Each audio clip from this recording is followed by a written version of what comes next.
Assamese blogger পিকে YouTube চেনেলৰ নতুন এটা ভিডিঅ'লৈ আপোনালোক সকলোকে স্বাগতম জনাইছোঁ। আশা কৰিছোঁ নিশ্চয় আপোনালোক সকলো ভালে আছে। ভিডিঅ'ৰ থাম্বনেইল আৰু টাইটেল দেখি আপোনালোকে নিশ্চয় গম পাইছে ভিডিঅ'টো কোনটো বিষয়ৰ ওপৰত হ'বলৈ কৈ আছে। হয়, কেবিনেটত কেইটামান গুৰুত্বপূৰ্ণ সিদ্ধান্ত গ্ৰহণ কৰিলে।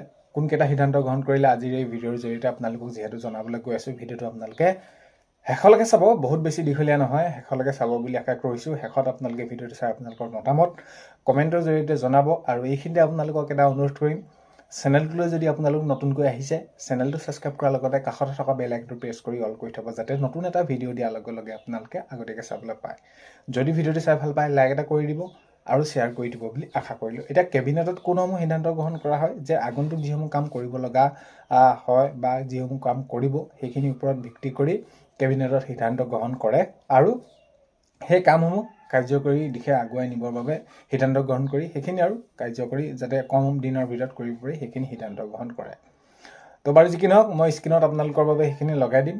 যদি আপোনালোকে মাননীয় মুখ্যমন্ত্ৰী মহোদয়ক ফেচবুকত ফ'ল' কৰি আহিছে, তেনেহ'লে আপোনালোকে তাতে সেইখিনি সিদ্ধান্তখিনি অলৰেডি আপোনালোকে পাইছে। বাৰু যি কি নহওক, আপোনালোকে শেষলৈকে চাওক। প্ৰথমটো পইণ্ট যদি চাই, এটা পইণ্ট ৱাইজত পইণ্ট বহুত বেছি নাই। কেবিনেটত যোৱাকালি কেইটামান মাত্ৰ 3টা সিদ্ধান্ত গ্ৰহণ কৰিলে। সেইখিনি আপোনালোকে মই বিশেষ যদি বহলাই থাকোঁ বহুত বেছি দীঘলীয়া হ'ব। তথাপিতো আপোনালোকক প্ৰথমটো সেইখিনি আপোনালোকক জনাই দিছোঁ, স্ক্ৰীণত লগাই দিছোঁ, আপোনালোকে চাওক।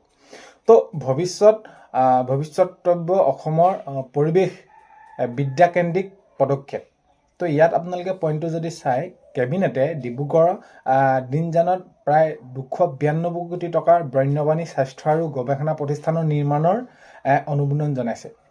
তো এইখিনি এতিয়া অসমৰ ভৱিষ্যতে পৰিৱেশ আৰু বিদ্যাকেন্দ্ৰিক পদক্ষেপৰ বাবে এইখিনি তেনেদৰে সেইখিনি কিমান কোটি টকাৰে ব্যয় কৰিব কেবিনেটে, সেইখিনি তেনেদৰে জনাইছে যে কেবিনেটে ডিব্ৰুগড় দিনজানত প্ৰায় 292 কোটি টকা বন্যপ্ৰাণী স্বাস্থ্য আৰু গৱেষণা প্ৰতিষ্ঠানৰ নিৰ্মাণৰ বাবে অনুমোদন সেইখিনি জনাইছে।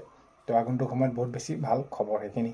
এই আধুনিক প্ৰতিষ্ঠান বন্যপ্ৰাণী ৰোগ নিৰীক্ষণ, গৱেষণা, প্ৰশিক্ষণ আৰু সংৰক্ষণৰ দিশত এক গুৰুত্বপূৰ্ণ কেন্দ্ৰ হিচাপে গঢ় লৈ উঠিব আৰু ইয়াৰ জৰিয়তে ৰাজ্যৰ পৰিৱেশগত সুৰক্ষা অধিক শক্তিশালী হ'ব। তো এইখিনি আৰু বিশেষকৈ যি বন্যপ্ৰাণীৰ পৰা আৰম্ভ কৰি স্বাস্থ্য এইখিনি ক্ষেত্ৰক লৈ, তো এইখিনি আগন্তুক সময়ত প্ৰায় 292 কোটি টকাৰ প্ৰতিষ্ঠান সেইখিনি তেনেদৰে সেইখিনি কি কৰিছে, নিৰ্মাণৰ বাবে অনুমোদন জনাইছে কেবিনেটে। তো এইখিনি ক্ষেত্ৰত ভাল খবৰ।